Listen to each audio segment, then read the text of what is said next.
Joy, where are you? What's wrong? I'm in the family parlor. There's something I really need to tell you. It's my husband's funeral today. Can we talk later? No. I have to clear this up today. Huh? About Victor's inheritance. Huh? Wait a minute. We don't need to be discussing his inheritance during the funeral. You're just using that as an excuse. If you think you're gonna keep his inheritance all to yourself, you've got another thing coming. Huh? When my brother and I were still students, our parents passed away. We've been taking care of each other since. Unfortunately, my brother had an accident and died young. He worked for a big company before he died. He should have left me a lot of money so that I, his sister, could live in peace and comfort. He was a good boy who loved his sister. Did you really think that you would get the inheritance? Of course I did. I'm Victor's sister. The heir to the estate is supposed to be the spouse. Huh? Don't be mistaken. I know what I'm talking about. You were on the verge of divorcing Victor. Yes, we were on the verge of divorce, but... Then you're as good as a stranger. Victor has no children and his parents are dead. All the inheritance is mine. But, do you know why we were going to get a divorce? Huh? It was because of you, wasn't it? It was because you weren't a very good wife, and he got fed up with it, right? I was always against my brother's marriage. I didn't want him to marry someone so arrogant like you. I wanted him to marry a good wife that would take care of him and love him. And yet, poor Victor, to go to the other side married to such a useless person, it really is just too bad. I know you didn't think much of me as a sister-in-law. I've been aware of it for a long time. But there was another reason why we were discussing divorce. No, there wasn't. Of course it's all your fault. You made my sweet little brother unhappy. There's no way I'm letting you have my brother's assets. Oh, is that so? All right, then get out of the house today. Huh? Why? It's a matter of course, isn't it? The house you lived in with Victor was the house he built. My brother's house is as good as my house as his sister. I'm going to live there from now on. Pack up your stuff and leave. What? You're going to live there? That's right. What's wrong with living in your own house? What about your husband? Is your husband going to move in with you? My husband is away on business and won't be back for quite a while.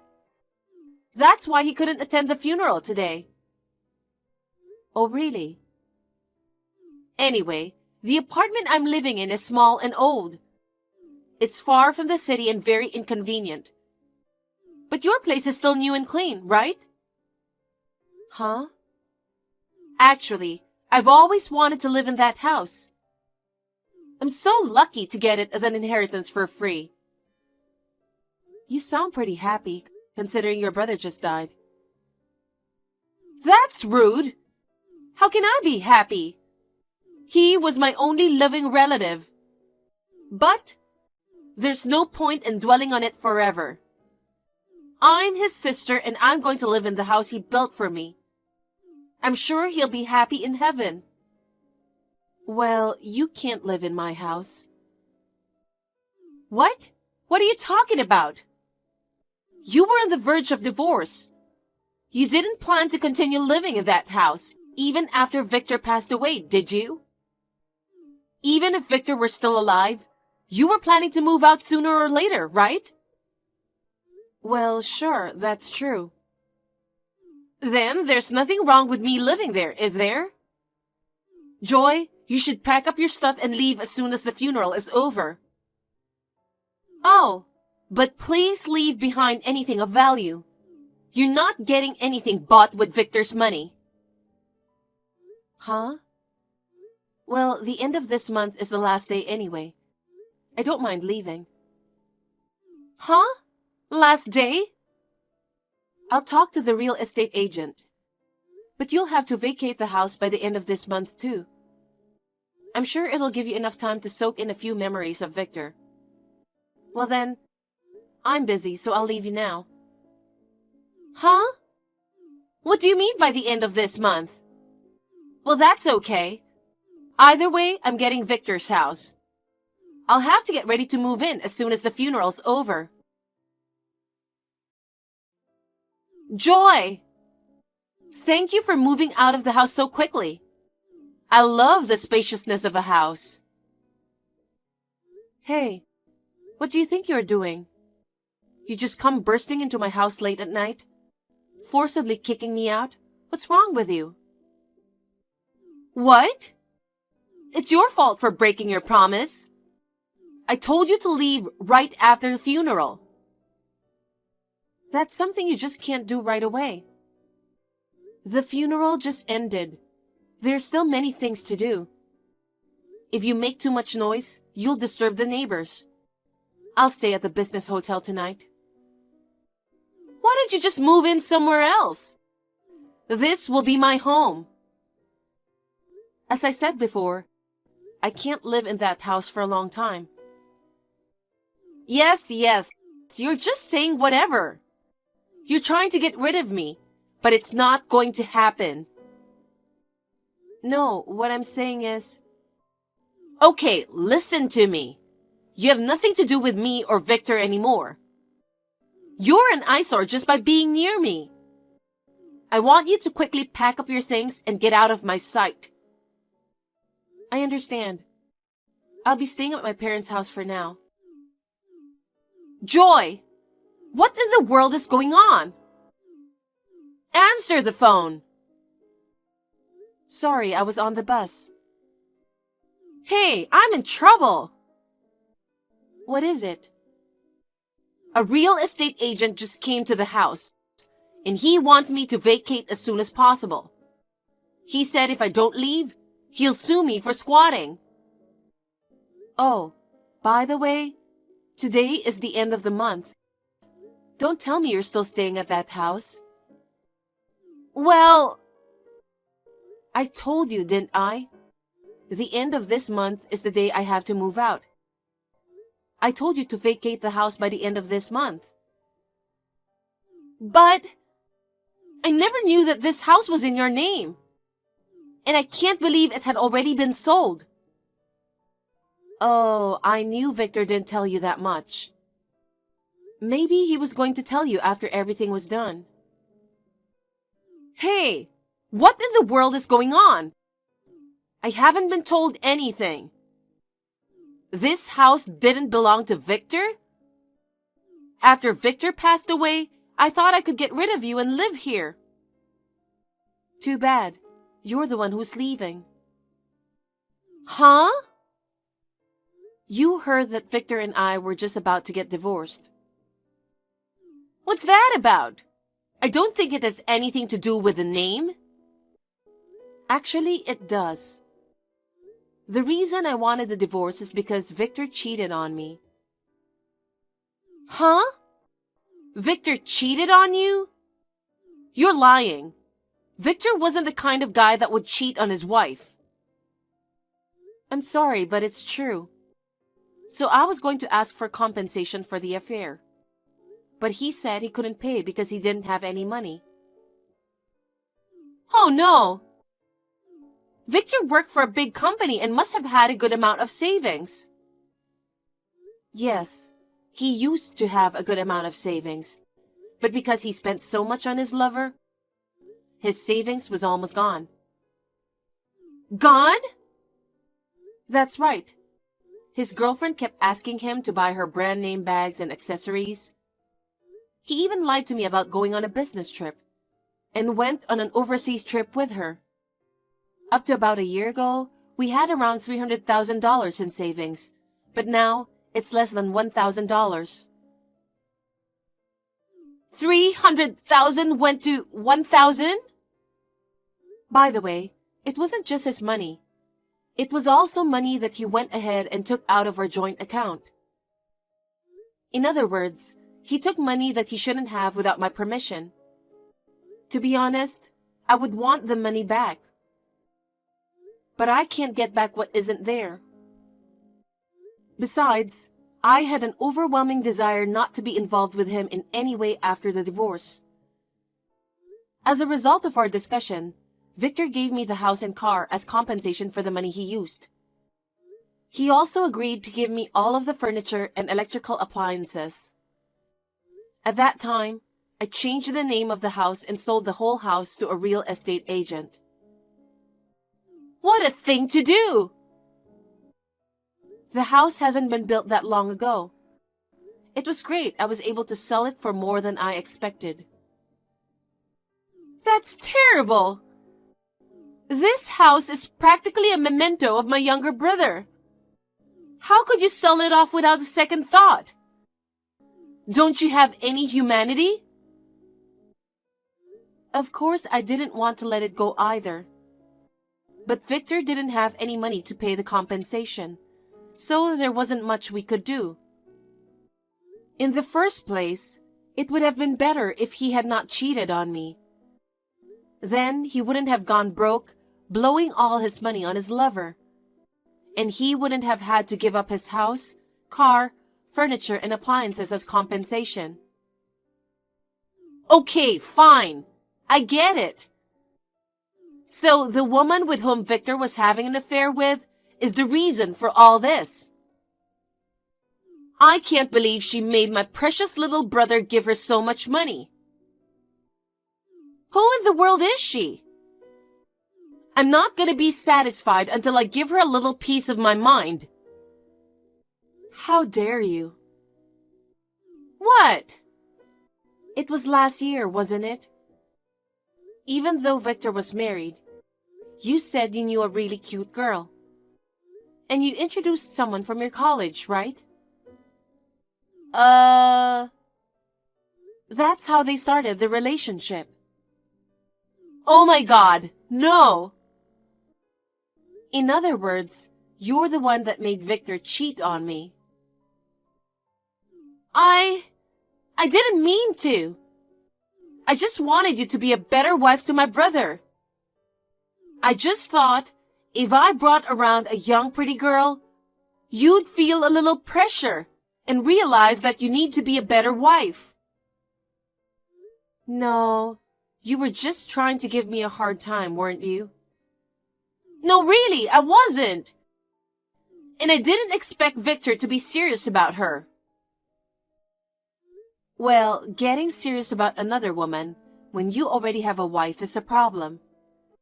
But in the end, it's you who sent him on that path. I don't think you have the right to complain to anyone. Ugh!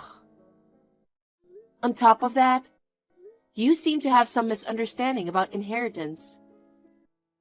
Victor did not leave any kind of will, so in this case, the legal heirs will inherit his estate.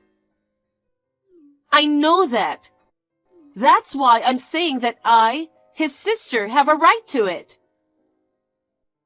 I'm sorry to say this, but in this case, the only legal heir is me, his wife.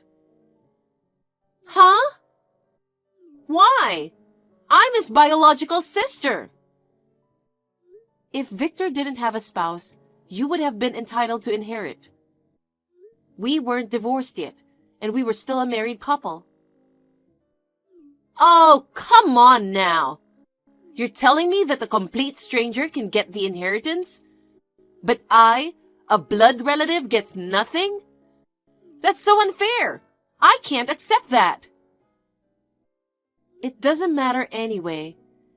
Victor didn't have anything that could be called inheritance in the first place. Huh? I told you earlier, didn't I? His mistress used up all his money. There's nothing left. Oh! I checked to see if he had any cash or other financial assets. It's all gone. Oh no! If you doubt that, I can show you the bank books and everything else that will prove it. If you want, I can put you in front of a lawyer and we can go over it. No thanks, I get it. Is that so? So then please leave by the end of the day. Oh no! But I thought I could finally live in the house I've always dreamed of. Joy? Please pick up the phone. What's going on at this time of night? Hey, where do you live now? Excuse me? When I went to your parents' house, they told me that you moved to another place. I asked where you moved to, but your parents wouldn't tell me. Why are you keeping your whereabouts a secret? Why don't you tell me where you are? Why do you want to know where I am? Just tell me. I don't want to. Why not? Because you and I have nothing to do with each other anymore. What are you talking about? We're sisters-in-law. You were obligated to support me. There is no such law. And you said, we are complete strangers now. Ugh. Either way, we're not family. I've already filed a notification of termination of marriage with the authorities. What? What's that? It means that I have legally disassociated myself from the blood relatives of the deceased spouse. Disassociated? Yes, that's right. Therefore, you and I are completely unrelated. That can't be! That is why I have no obligation to give my current address to a person who has become a stranger. And I have no obligation to support you. Then what am I supposed to do now? My brother is gone, and I am all alone. Who is going to support me? Why are you trying to make me take care of you in the first place? You have a husband. Well, we separated. What? When I returned to my apartment after being kicked out of Victor's house, I was suddenly confronted with a divorce. So, when you said your husband was away on business, that was a lie. We've been having marital problems. My husband and I have been separated for a long time. Oh, really? But I thought he'd come back in time. And with the big house that Victor left us, I thought we'd be able to live happily together. And yet, after the funeral, he heard rumors of my brother's affair from relatives. Oh, I see. So they found out that you introduced the girl to your brother. My husband was furious and moved out of the apartment. Well, yeah, you did it to give me a hard time. It wasn't to give you a hard time. I only introduced her to him in a casual way. I never thought it would end like this. It's true that it ended in a very unexpected way. But it's insane to introduce another woman to your brother, who is married, isn't it? You encouraged your brother's infidelity. I think you deserved it. Hey, help me out! Come again? I have nowhere to go. My husband has given up on me. I don't have a home anymore. I don't have parents or siblings. And I don't have a job, so I have no income. If I keep going like this, I won't be able to pay the rent. Then why don't you just work? I've interviewed at several companies, but none of them would hire me because of my lack of work experience. The only person I can rely on is you. I told you earlier that you and I are legally disassociated, didn't I? I don't care about the law. Look, Joy, when one of us has a problem, we both do right. We were family up till just a little while ago. You'll help me, won't you? Even Victor in heaven must want us to get along with each other. Did you forget that I was hurt by Victor's betrayal and was working on a divorce? Huh? And you have continually harassed me over and over again. I want to have nothing to do with you from here on out. You're so ungrateful. After everything I've done for you. I don't remember you ever doing anything for me. Just help me. I can't. Why? Because it's psychologically impossible. What? I don't want to see your face or hear your voice ever again. With that said, I'm going to block you. Goodbye. After that, my sister-in-law started frantically searching all over for me. She stormed into my relatives' houses, friends' houses, and anywhere else she could think of. She seemed to have begged them to tell her where I was. However, my sister-in-law's misdeeds were well known among my relatives, friends, and acquaintances. Naturally, no one would give her the time of day. When her savings finally ran out and she was in need of money, she stormed into the house of Victor's lover. I had already received a solid compensation payment from her. I had no intention of getting back at her in any way. But my sister-in-law must not have been satisfied. She went on a rampage, screaming that she didn't get her brother's inheritance because of her. The police were called to the scene. It's hard not to wonder who was in the wrong in the first place. In the end, my sister-in-law was sued for damages. She was forced to work to pay for it all. She's now working part-time to earn money. As for me, I bought a condominium with the money from the sale of my house. I am enjoying the freedom of living alone. I have been through a series of shocking events, but I am feeling much calmer now. So I am planning to go on a trip with my parents.